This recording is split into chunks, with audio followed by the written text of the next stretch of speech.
Okay, finishing up our practice test for our 8.1 through 8.3 unit.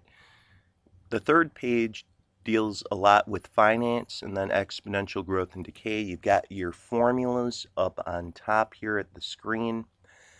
When you're compounding quarterly, monthly, daily, as we have this right here for number 6, you're going to be using the general compound interest formula. The only time you're going to use the other one is if you're told you are continuously compounded. That's like for number 7. You can see how it's bolded out. But for number 6, just real quickly, using that first formula, P is your principal. You're going to be plugging in $500. 1.5% annual interest. Well, here we go again. Type in your 1.5, divide by 100, and you'll see it's 0.015 for your R. What got a lot of kids into some trouble on this practice was the daily issue. When you're compounding daily, there are 365 days in a year. So you'd let n equal 365. By the way, if you're dealing with quarterly, which you might, that's where n would equal 4. If you're dealing with monthly, which could also show up, there are 12 months in a year, that's where you'd let n equal 12. But there's one more piece to the puzzle. We have 7 years, so t would equal 7. And at this point, just follow this formula that we have on the top left. A is going to equal 500, parentheses 1 plus 0.015, all over 365. Raise this up to 365, that's your n, times 7. And at that point, it just becomes a matter of typing it into the machine. So you'll type in 500 plus, or 500 times 1 plus. You are more than welcome to bring up a fraction. You don't have to do that. You could just type a division instead. I think a lot of times kids like to see this fraction though. We'll close our parentheses, hit the caret, it's right above the division symbol, 365 times 7. And at this point, just hit enter. We're going to go to 2 decimal places. We always have financial institutions giving you your balance to the penny, $555.35. Okay, and the next problem, like we said, very, very similar, except we're compounded continuously. When you're compounded continuously, you use this simpler looking formula, the PERT formula, as many teachers call it.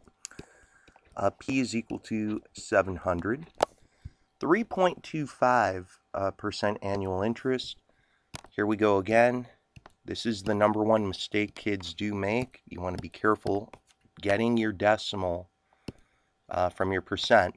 0.0325. And then as you continue reading, you can see that we're going to have our money invested for 5 years. So t is equal to 5. So a will equal 700. E to the 0.0325 times 5. And sometimes kids will have questions about where that E button is. Look where the 4 is. Going right next to the 4 on a diagonal is the LN button. We'll talk about that soon enough. But right above it is E to the X, so hit second, and then come to this LN button.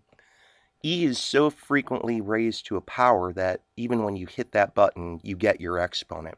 So type in 0.0325, type in times 5, and you just hit enter. You'll see about $823.51. Okay, so that's working out pretty quickly.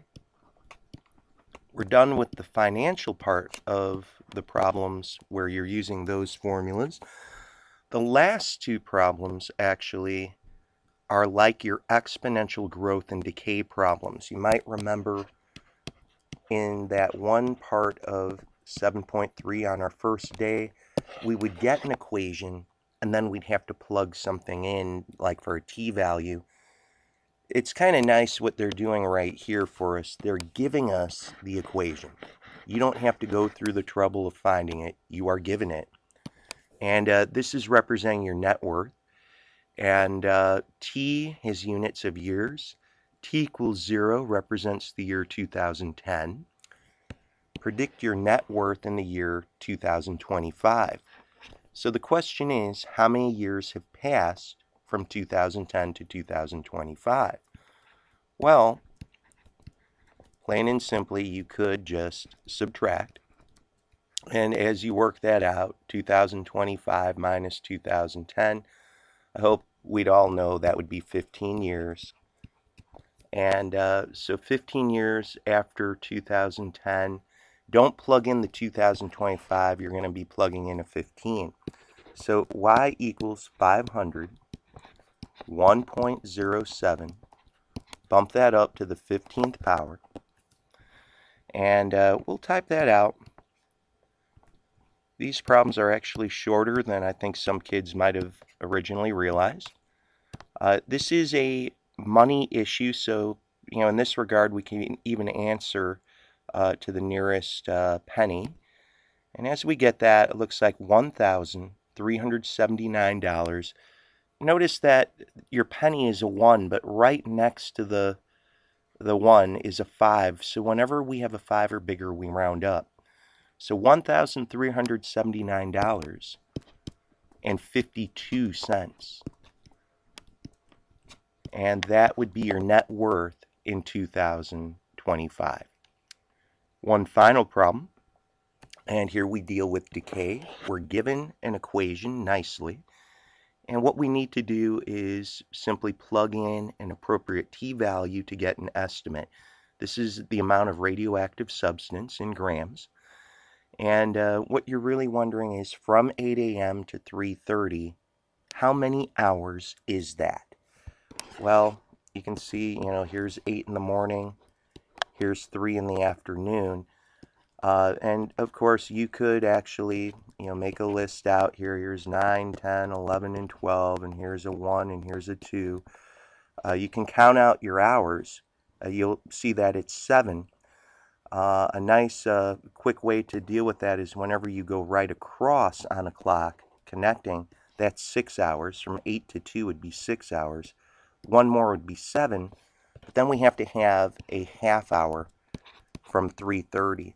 So T would actually be 7.5.